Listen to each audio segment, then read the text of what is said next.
A fantastic play.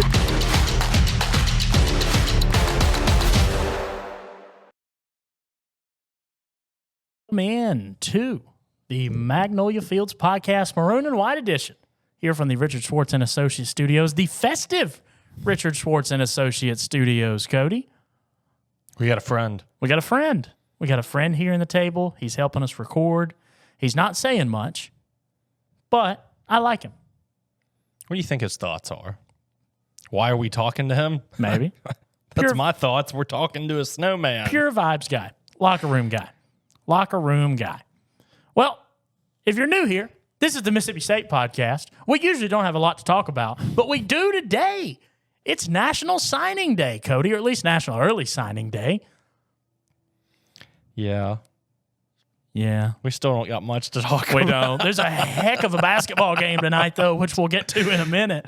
Brad Logan and Frank Dodds have a great time, or have had a great time this season talking Ole Miss football. Us, not so much. We're more of a basketball show now, which I'm okay with. But we're sticking with football today because, again, National Early Signing Day. There's a lot to talk about today. There really is.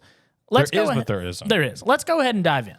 Mississippi State, and this is as of, what time is it? 12:03 p.m. on Wednesday, December 4th. So anybody that hasn't signed yet won't be included in this, but most of the class has already inked their letter of intent to play for Mississippi State. So let's go ahead and just dive in, shall we? Starting off, highest rated player in the class, Kamario Taylor, Noxubee County quarterback, listed at 6'3.5", 205 pounds. We've seen him play. Dog is going to be a dog. It's going to be a dog. Top 100 in the country. I'm using the On3 rankings. I don't know which ones you're using. On3, the best rankings, but listed as a top 100 player in the country, a top 10 quarterback in the country according to On3, signed to play for Mississippi State. Big win. Yeah, big win.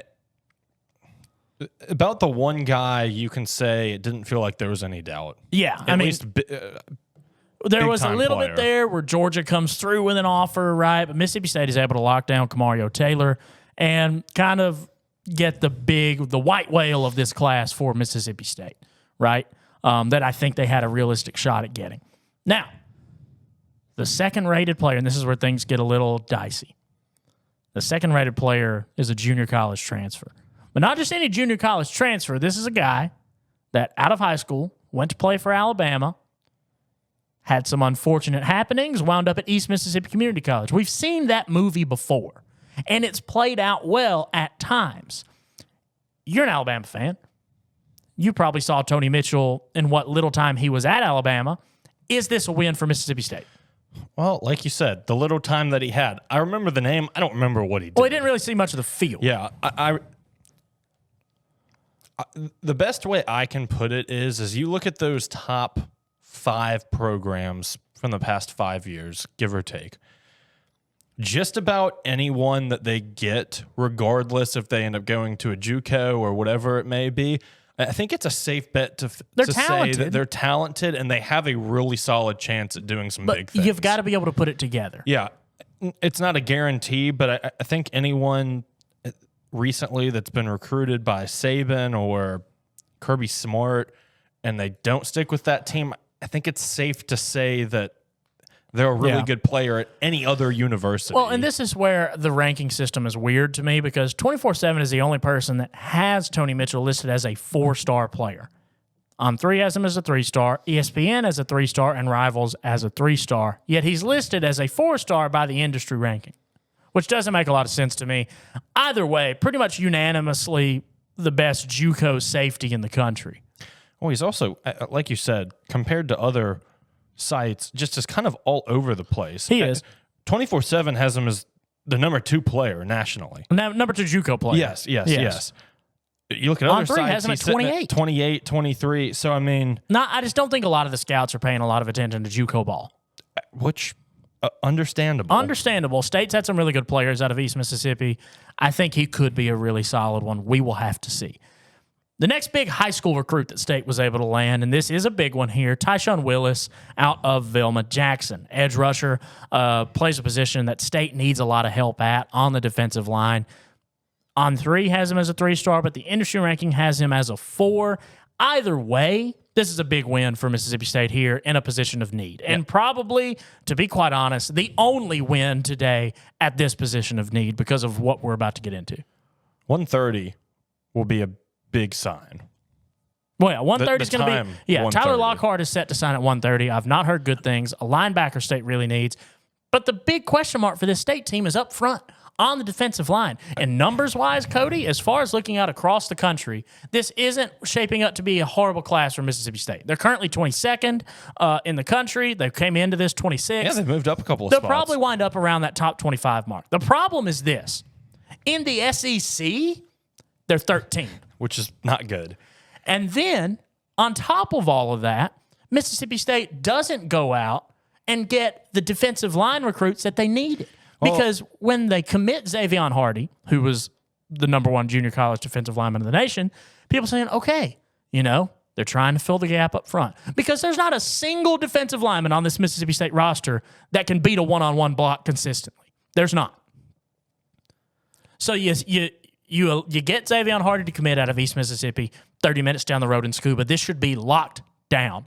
He flips to South Carolina this morning. I think the biggest thing, you touch a lot about the D-line. I don't think it's just that. That entire defense needs major help. Overhaul. So, you look and you say there are a few Hardy. guys on there that can play in other places in the SEC, and Isaac Smith is one of them. Yeah, and I mean, you mentioned Hardy, losing him, and they were able to get Tyshawn Willis, but Tyshawn Willis isn't going to spots. I don't think Tyshawn Willis comes in.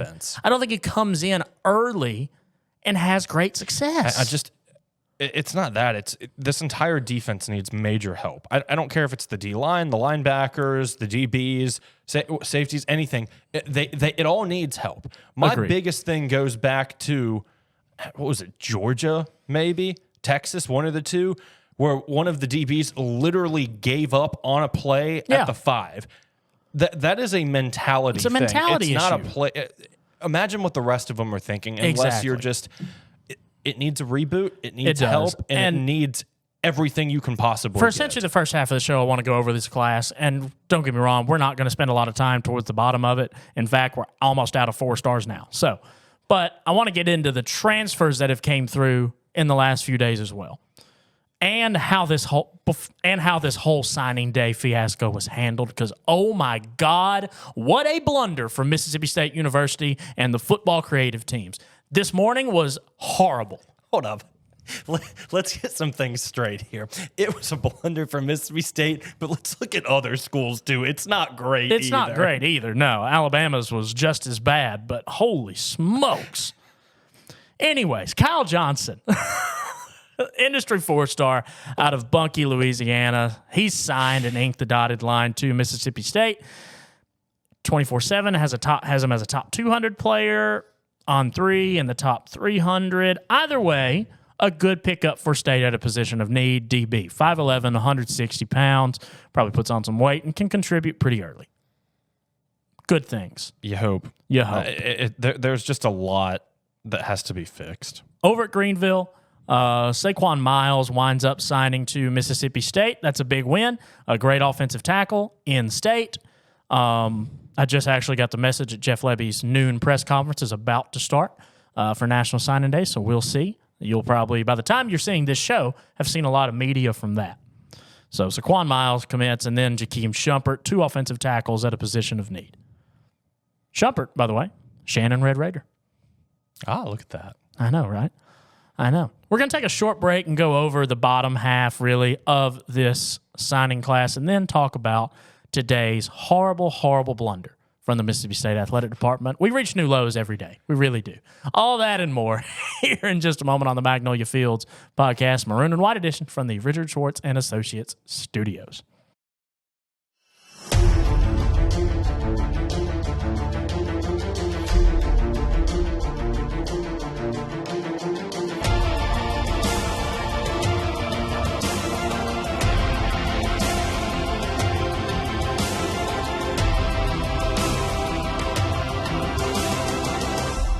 If you've been hurt in a car wreck, you know who to call. Call me. Remember, one call, that's all.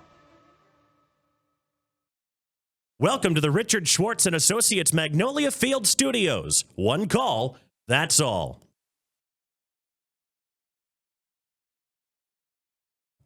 Welcome back to the Magnolia Fields podcast from the Richard Schwartz and Associates Studios. Cody, you and I could go down through this list all day. We'll probably will throughout the rest of the day texting about it, but we only have 30 minutes. So and it's going to take me at 20 minutes. 30 minutes for the whole show. We've already spent 10. Let's just get this part out of the way, because this is going to take me a second to rant about. As a major college football program, right, there are very few responsibilities that you have. Now, there are a good bit, don't get me wrong, but one of them is ensuring that you look good on National Signing Day. And after this show, I'm going to get them to crop in the bull crap that Mississippi State is posting to its Twitter right now in these commitment graphics. What is this? What is this? Oh my God. What are we doing? Because look, it's a QR code. Texas State is posting an awesome video of people backflipping into a river for their commits, and we have a QR code. And sure, you're following it up. State's going in, and they're following it up with film highlights, which is great, but it's pulled straight from Huddle, and it looks like it was taken on a potato because every high school uses a camcorder from 2006 to record their games. And then they'll have some coach breakdowns, okay? I don't get it. What was wrong? What do you mean coach breakdowns? Have you seen the coach breakdowns? Yeah, I mean, go look them up. Go look them up. Did we spend real time and money working on this crap? Would you rather have this or abstract art where you can't even make out? Alabama is posting abstract art of their players. What is going on? You cannot make out who it is. They don't even. It's not even their face. Their face is blurred out. Did they hand Vincent Van Gogh's long-lost grandson the keys? What is happening?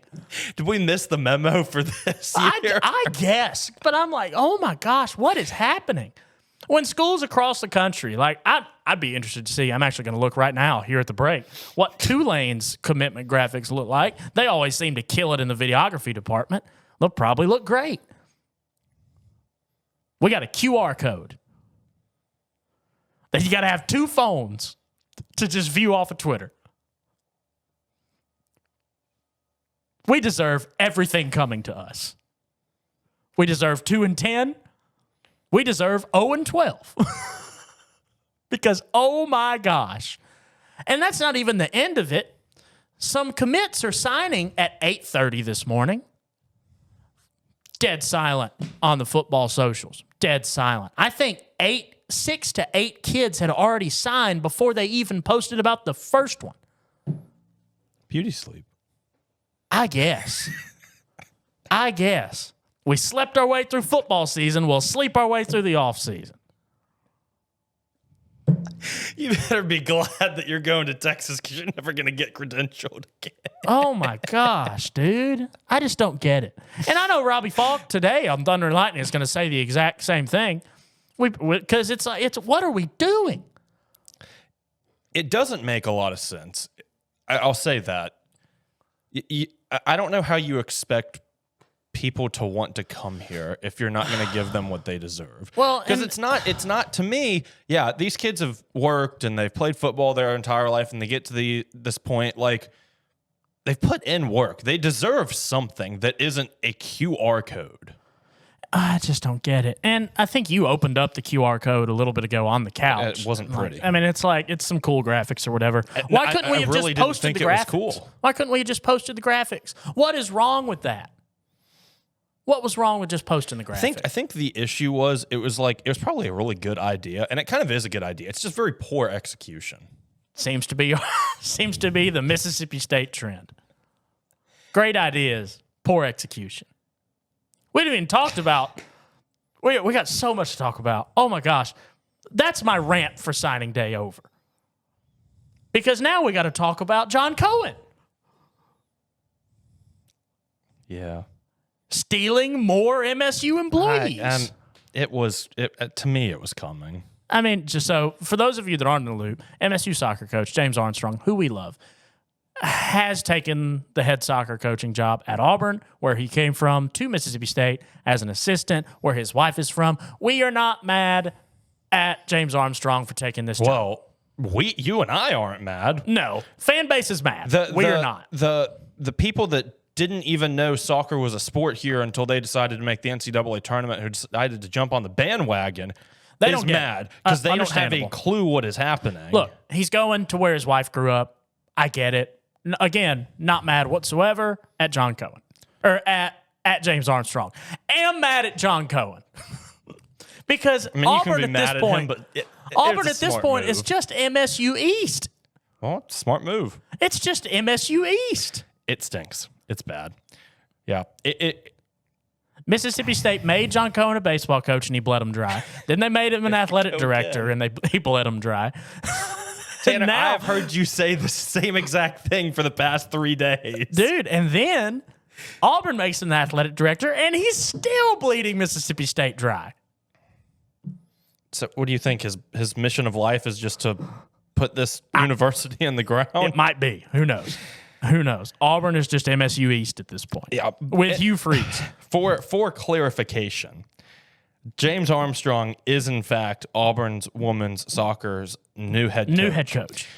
He was there from Assistant. 2014 to 2018. Yeah, worked he his was there way for a up while. to associate head coach, took the job here, did things that no other coach has or probably ever will do at this unit. Actually, I take that back. Nick Zimmerman, who is now the new head coach for Mississippi State women's soccer. Mississippi State moved on quick with Nick Zimmerman.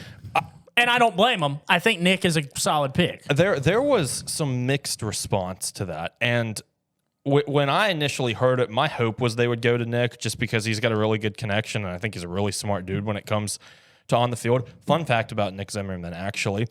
When I was looking at something last night, I don't know what it was. There was an old picture of him that popped up. I used to use him on FIFA back in like 2012 on the New York Red Bulls all the time. Fun fact, but nonetheless, he's a very tactical guy and connects really well with these girls. I like him. And look, I've dealt with him over the years. He's been in Starkville for a minute now.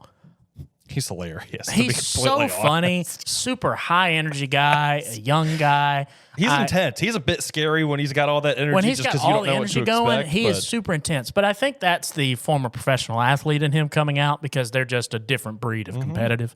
I like him. I like the hire. I think that he can recruit well. I don't think it's going to be hard these days to sell Mississippi State soccer. I mean, I think you got to work harder than you do for UT Austin, but I think that it's built itself into something that it's shown that fans will turn out for. You can play in front of a big crowd.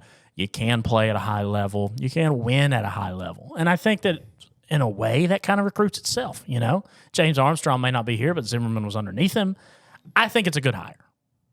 I think it was the smart hire. Yeah. Staying in-house specifically with him was, I agree. I think, the best you And could do. I saw someone on the Twitter or the TikTok or whatever saying this feels like an Arnett hire. It doesn't. It really doesn't. I think it's two completely different situations.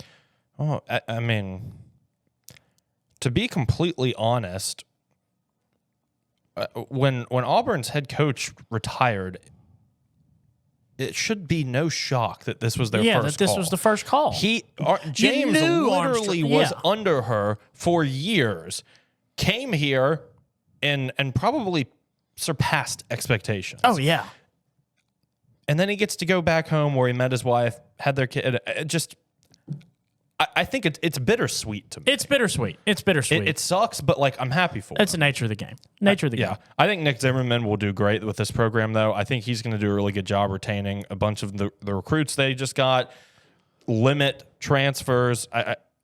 That's on another top thing. of the fact I you're don't also think you losing see a ton of players because of the age of that team. you are. So you're But going to lose a lot, but I think you're going to keep a lot that still had I was going to eligibility say, plus recruits. I don't think you see an exodus in the transfer portal with Zimmerman being the hire. No, I mean, keeping it in-house, these girls have been with him Keeps for the roster years together. now. I mean, keeps the roster together. yeah, I like the hire. I like the hire. I'm not going to say they're going to go 10-0 in SEC play again next year. Well, we weren't going to say that if Armstrong was coming back. Oh, yeah, it was. I don't know. They're losing a lot. They're losing a lot, but they're getting a lot, too. They are. I mean, maybe not 10-0, but they would be a very high competitor. Oh, I think that's yeah. more fair. But I was thinking like 7-8 wins. Out of 10? Yeah. That's fair.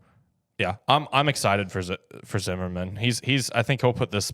I don't think you'll see a massive decline in this program. If it is a decline, it's going to be 1 year down, the next year up. It's never just going to go. Yeah, I'm interested to see it. We'll see how it plays out. We're going to see how tonight's big men's basketball game against Pitt plays out at Humphrey Coliseum. I'm excited for it. We're going to talk about it and a whole lot more after this break on the Magnolia Fields podcast, Maroon and White edition. Stay with us.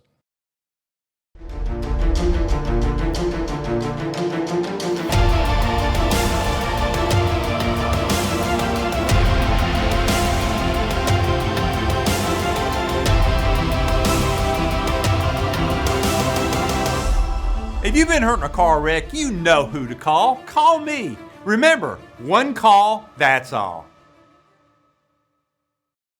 Welcome back to the Magnolia Field Studios, brought to you by Richard Schwartz and Associates. One call, that's all. Back here from the Richard Schwartz and Associates studios for the Magnolia Fields podcast, Maroon and White edition. Cody, there's quite a big basketball game tonight happening in Starkville, Mississippi. Tell us about it. Hoops at the hump. Or don't. Hoops at the hump. Or don't. They're gonna play this team called Pittsburgh, who I fear this Pittsburgh team nowadays. One, because they are good. Two, because I feel I have an internal damage of losing to them. Pittsburgh. There is so much pain that comes to mind. The Pitt game from Jans's first year haunts my memory every waking day. Because why couldn't Shaq Moore just hit the corner three? Current Kansas Jayhawk Shaq Moore, why couldn't he hit the corner three? Shout out David Smith. Miss you, buddy. Yeah, miss you, bud. I remember when that game happened and we were blowing up each other's phones. We were. And y'all were telling me how stupid I was because Shaq Moore was wide open in the corner and should have taken that three any day of the week. He should have taken it. He just needed to hit it. To my point today, there's a reason that he is not on this team anymore. He is at Kansas, where he will not see a single minute this season. He's already played worse. No, he hasn't. I looked the other day. He's not registered something. In practice, maybe. No, he got in a game and scored like 2 points. We'll go back and look at it. It had to have been recent then because I looked like a week ago because I was curious. To my point, though, I don't remember what my point was. That's great. Nonetheless, it just shouldn't have happened. It should have. It shouldn't have happened. I mean, he should have hit it, point blank. However, tonight, Mississippi State gets a chance for some get back. There are only a few players left who are on that team. And essentially, it's just one. It's Cam Matthews, right? This is a get-back game for Cam Matthews. Going to put it plain and simple. No, I think, Murphy might have been. Jones. Sean Jones was on that team. Murphy might have been a red shirt that year. Yeah. Either way, Mississippi State comes into tonight 26th in the net rankings. A loss really doesn't hurt them here, okay? But it really helps them because Pitt comes in 5. Number 5 in the net rankings. Pitt's a good team. Pitt's a really, really good basketball team. This is a game that win or lose, well, specifically if you lose it, as long as it's competitive, I'm not too worried. Pitt is, and this is what's really helping them out here, they're 2-1 already in quad 1 games. All right, and for those of you that are unfamiliar with the net ranking system, quad 1 is home wins against a team ranked 50th or higher in the country via the net rankings. And neutral site wins, that gets bumped up to 75, and I think top 100 on the road. We'll have to check my numbers. But quad 1 wins essentially are what get you into the NCAA tournament. Mississippi State has a huge chance for a big home quad 1 win tonight against Pitt. I don't think it's really a game that you'd like to have. Well, after the loss to Butler, right, which, by the way, we haven't even got to talk about that. I'm not worried about the Butler loss. Butler comes in shooting the lights out. I mean, that's going to happen. It was aggravating. Don't get me wrong. Yeah, I mean, don't get me wrong. I wasn't tickled to death by it, but it is what it is. Butler came in shooting the lights out and won. I was very proud of the UNLV win. That was a good win. That was dominant. Gotta hope that the same team shows up against Pitt tonight in Humphrey Coliseum. That's the question, isn't it? That is the question. That is the question. And I think they show up. I honestly don't know who to pick. This is why we always say Vegas knows something that we don't. The way spreads work. So Mississippi State is a 5.5-point favorite. If this game were at Pitt, they would be a 2.5 a 2.5-point favorite. If it were neutral, they would be a 4-point favorite. It's a 1.5-point advantage. That's how they do the spread, yada, yada, yada, based on home and away. But 5.5 points. That just does. That's a close game. No, it feels like it to me at least. I don't care which team is favored. It feels like it would be like a 1.5, a 2-point spread, not 5.5. 1.5. It feels like a 1.5, 2.5-point spread game. But like you said, currently 5.5 Mississippi State's way. I don't love it. Yeah. Even like being favored at Pitt by the logic of how the spread works doesn't make much sense. Doesn't make much sense to me. But like you said, Vegas always knows something. Seems to always know something that we don't. I just don't see how it's a 5-point spread right now, coming off a loss to Butler in a neutral site game. Now, granted, the home cooking is going to help.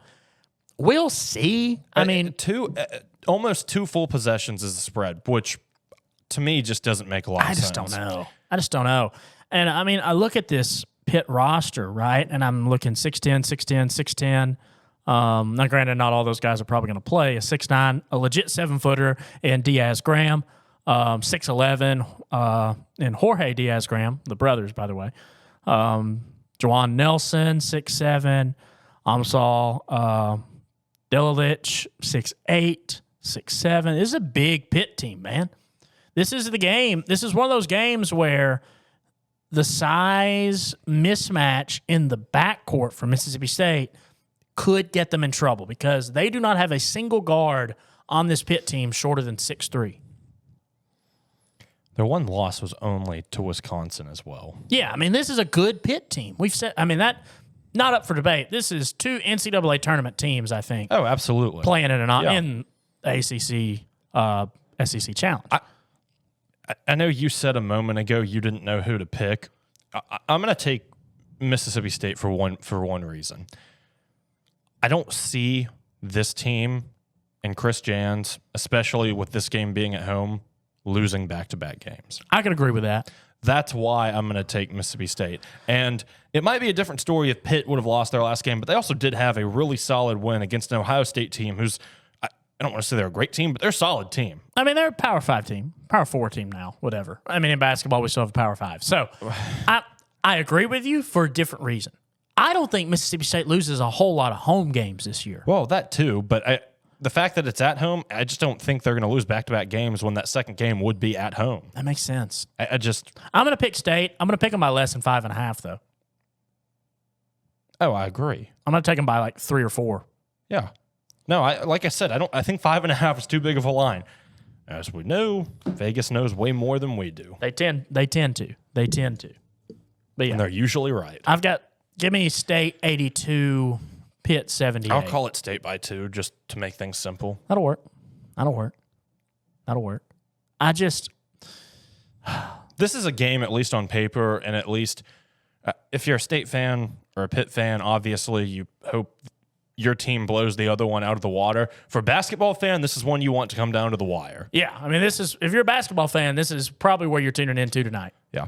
I think we're going to see typically what we've seen the entire season. Josh Hubbard's going to do Josh Hubbard things. Cam Matthews will do Cam Matthews things. Well, that's the thing. Cam Matthews hasn't had that big game yet.